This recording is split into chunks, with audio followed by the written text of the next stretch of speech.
Yo, what is up, everybody on YouTube? I'm back at you again for another, well, I guess I can't really call it a piano playing video, but as I have promised, I am now here to feature another instrument from the historical keyboard room, and this is the harpsichord. And before I begin, I would like to just personally thank all of you for all of the views on the Maple Leaf Rag video, when I did that on the forte piano. Yeah, I was very pleased and surprised to see the positive reception I got from that. That's my most viewed video on my channel thus far. So thanks again. Thank you for all your comments. I really appreciate those of you who took the time to clarify not only what this instrument was, but the one that's on the far left, which I believe is a later forte piano.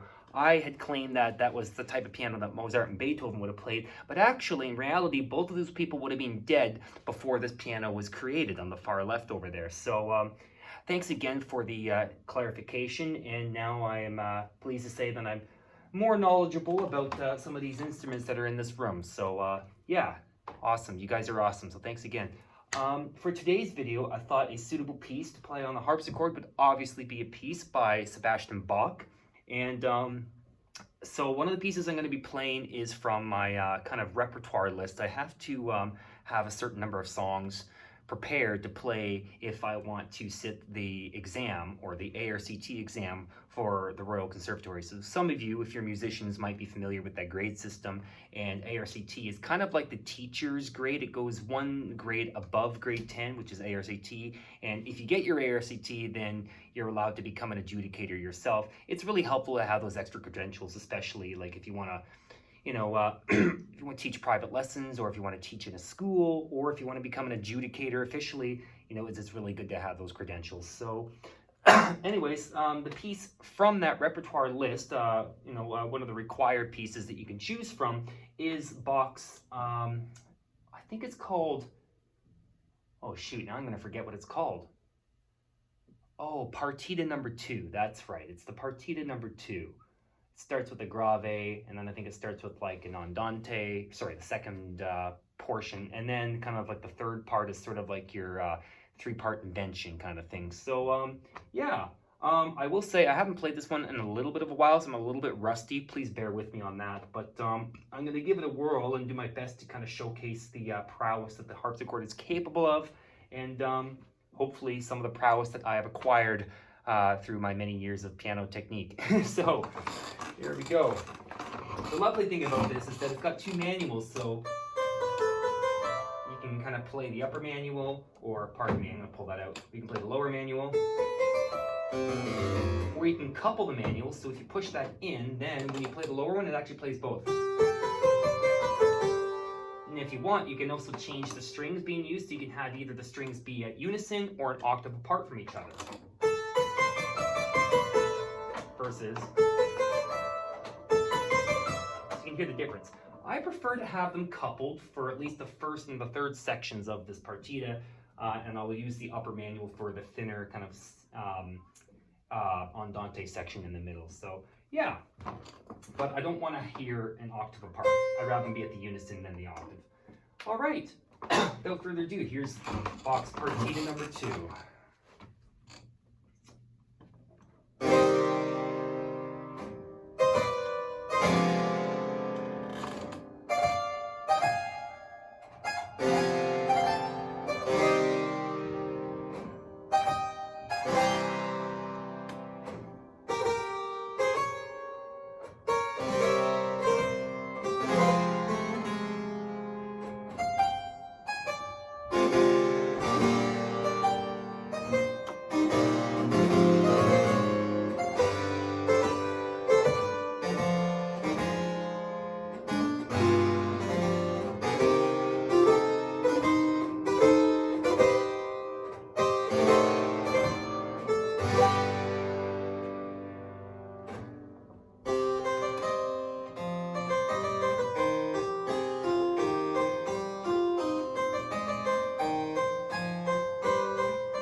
Well, certainly, yeah, like I warned you, a little bit rusty on some of those parts there. I kind of made a little mistake. You might have heard that audibly. I'm like, oh man. But all in all, I'm really pleased with, well, not only my performance, but also it sounds just beautiful. This is a beautiful sounding instrument. I feel so privileged to be able to play on one of these things. Unfortunately, one of the keys didn't really play.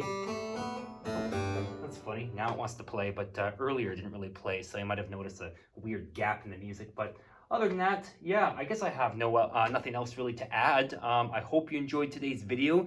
Thanks, guys, once again so much for the positive reception on the Maple Leaf Rag video. And I hope you guys continue to enjoy this type of content. Yeah, as I spend the next couple of videos in this room showcasing each of the instruments. So, yeah, thanks again, and I'll see you in the next one. Peace out.